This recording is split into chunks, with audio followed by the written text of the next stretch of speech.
안녕하세요. 동셰프의 최병문입니다. 이번 시간은 또 저희 회사가 임직원 전문 컨설팅 하고 있는 사례 중에 40대 부부, 자녀가 또 둘 있는 부부입니다. 그래서 어떻게 보면 이제 가장 사회생활을 10년, 15년 이상 이렇게 해오고 있는 분들이고, 본인들이 이제 열심히 살다 보니까 수입 대비 지출도 다른 연령, 젊은 연령층보다는 훨씬 더 좀 짜임새 있게 이렇게 짜여져 있다고 해야 되나?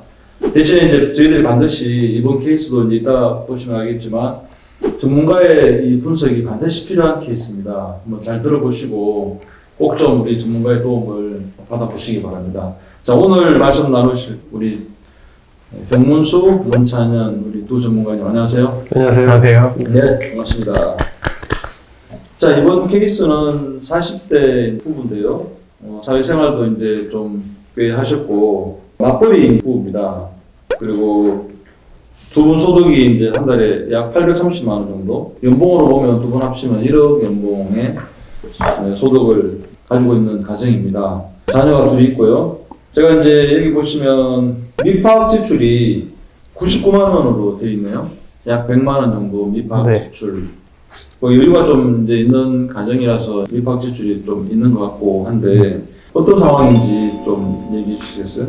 네, 미파악 지출 같은 경우에 이제 100만 원 정도 있으면 사실은 많은데 이분들 같은 경우에는 상담을 하고도 저희가 이제 조정을 할 때 엄청 타이트하게 제로로 만들고 그러지는 않았던 것 같아요. 이게 대표님들 자녀가 있으시지만 자녀가 있는 분들 같은 경우에는 또 자녀 교육비가 어떻게 보면 사실 가장 메인이거든요. 뭐가 됐든 자녀 관련된 돈들이. 그래서 이 모든 돈을 타이트하게 너무 하는 걸 좀 부담스러워했고, 실제 생활비나 교육비나 이런 거를 크게 터치는 좀 잘 안 하는 것 같아요. 이게 정말 과한 사항이 아니라면은, 보통 이제 직장 생활 한 10여 년 하시고 이제 자녀가 이렇게 한두 명 있게 되면은 이미 세팅되어 있는 거를 바꾸는 게 현실적으로 쉽지가 않더라고요. 그래서 이제 미파악 지출을 한 50 정도만 이제 줄이는 선에서 상담을 좀 조정했던 것 같고요. 네. 자, 그리고 여기 포트 보면 이제 저축률이 830만 원 수입에 저축을 지금 240만 원 하고 있거든요. 네. 저축률로 보면 34.3%. 그렇죠. 네.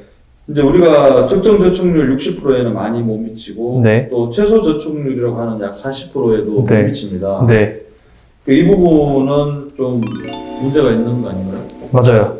문제가 있어서 아까 이제 얘기 드렸던 이제 미파악 지출 같은 것도 좀 줄여가지고 저축 쪽으로 옮겼고, 그리고 이제 보험료 같은 것도 기존에 이 부부에서 사실 가장 큰 문제점은 고정 비용 중에 이제 보험료가 좀 너무 많이 나가더라고요. 어쨌든 절대적인 금액이 130만 원이면은 많잖아요. 자녀가 이제 2명을 있고 4인 가족이다. 네, 4인 가족이더라도.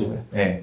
그래서 이런 것도 좀 조정을 통해서 한 50만 원 정도를 줄였던 것 같고, 그렇게 해서 상담 이후에는 저축 금액이 한 340만 원 정도로 늘어났고 약 100만 원 정도 늘어난 거죠. 네.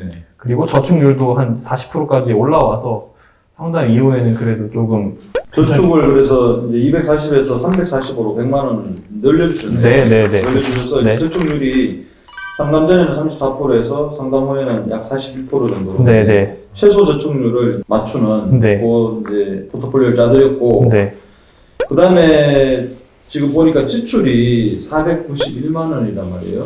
근데 이제 상담 후에는 445만 원으로 약 한 50만 원 가까이가 좀 줄었습니다. 네. 아까 언급한 보험료가 130만 원에서 84만 원으로 이렇게 이제 줄여주셨거든요. 네. 그 차이가 이제 되는 것 같고, 제가 이제 좀 이렇게 질문하고 싶은 거는 수입이 이 월 고정 수입 830 외에도 기타 이제 상여금 비정기적인 소득이죠. 네. 연 단위로 볼 때는 네. 2,700, 2,600 각각 합치니까 이것만 해도 지금 5,300이란 말이에요. 네. 이건 네. 많죠. 네. 많잖아요. 네. 이분이 이제 연봉이 두 분 합쳐가 1억인데 네. 비정기적인 소득이 약 5,300 정도, 연봉의 반 정도가 이제 그래도 수입으로 잡히는 건단 말이에요. 네. 그리고 연 지출이 1,600, 거기에 비하면 연 지출은 상당히 어떻게 보면 적정한 수준 같은데, 네. 그러면 3,000 몇백만 원 정도가 맞아요. 어떻게 보면 세이브할 수 있는 건데, 네. 그거는 특별히 또 혹시 이분들한테 이제 솔루션을 따로 드렸나요? 그런 거죠. 이제 세액공제 같은 연금이 기본적으로 연금 저축도 있고 IRP 계좌도 있는데 이분들 같은 경우에는 1년에 합산해가지고 700만 원은 이제 무조건 맞추라고 했고 네. 그 이제 한 3천만 원 남는 거에도 뭐 부부 각각 300만 원씩은 더 해가지고 이제 600만 원은 사실 더 낼 수 있는 부분이었고 나머지 같은 경우에는 이제 그냥 대출 같은 거 있는 거를 주기적으로 좀 이제 갚는 스타일이었거든요. 이분들 같은 경우에는 아니면은 그냥 1,000만 원 단위, 뭐 2,000만 원 단위 돈이 생기면은 그냥 예금을 이제 어떻게 보면 뭐를 할지 몰라가지고 계속해서 약간 좀 했던 케이스고. 그럼 이분들이 대출이 따로 뭐가 있었나요? 그렇게 했었어요. 예, 지금까지는. 예, 예. 똑같이 이제 의문을 가질 거 아니에요. 이거 돈이 사실은 어디 갔어요 했는데 이분들 같은 경우에는 대출이 없는 사람들이 사실 우리나라에서는 거의 없거든요. 근데 이분들은 말씀하신 것처럼 연 단위로 들어오는 비정규 소득이 적지가 않잖아요. 그래서 보통 이런 거를 그냥 대출 상환을 계속해서 조금 했던 것 같아요. 이분들 보니까 연금저축보험을 이제 회사에서 이제 단체로 가입한 거 있잖아요. 네. 이 각각 65만 원 이렇게 이제 들고 계신데 이제 개별적으로 연금저축보험을 11만 원, 24만 원 또 개인적으로 또 들고 계시단 말이에요. 네. 이걸 이제 바로 잡아주신 것 같아요. 맞아요. 회사 통해서 가입하고 있는 이 네. 이제 연금저축보험 유지를 할 때 네. 개인으로 또 가입을 했단 말이에요. 네. 이 부분에 대해서 상황 설명을 좀 얘기해 주세요. 아시는 분은 아실 텐데 이제 연금저축이나 IRP 같은 경우에는 세제 혜택 한도가 있어요. 연 단위로. 네. 그래서 1년에 연금저축이 이제 400이고 만약에 그 급여가 1억 2천만 원이 초과하게 되면 또 그게 300으로 줄거든요. 그래서 이분들 같은 경우에는 그 회사에서 복지 차원으로 내주는 연금저축만으로도 이미 한도를 다 채워져 있었어요. 근데 개별적으로 잘 모르다 보니까 잘 모르는 케이스가 제일 많은 것 같아요. 세액공제, 비과세 이런 좀 개념이 불분명하다 보니까 따로 또 이제 연금저축 보험 같은 거 가입하면은 세액공제 돼 해서 이제 추가로 가입해서 이것도 1, 2년 낸 게 아니야. 이게 한 7, 8년 이상씩 사실 냈었어요. 근데 낸 돈이 꽤 많기 때문에 이런 것도 중간에 해지하게 되면은 지금까지 또 받았던 거 다 토해내야 되거든요. 그래서 이런 거는 증권사를 좀 이전을 해줬던 것 같고, 여튼 이분들 같은 경우에도 이제 40대 초반 정도가 돼서 은퇴로 한 10년, 15년 정도 보고 있고, 바짝 좀 연금 준비 같은 거 하고 싶어 했거든요. 그래서 이제 연금 준비를 마찬가지로 이제 다른 종신 수령되는 연금으로 좀 조정을 했던 것 같고.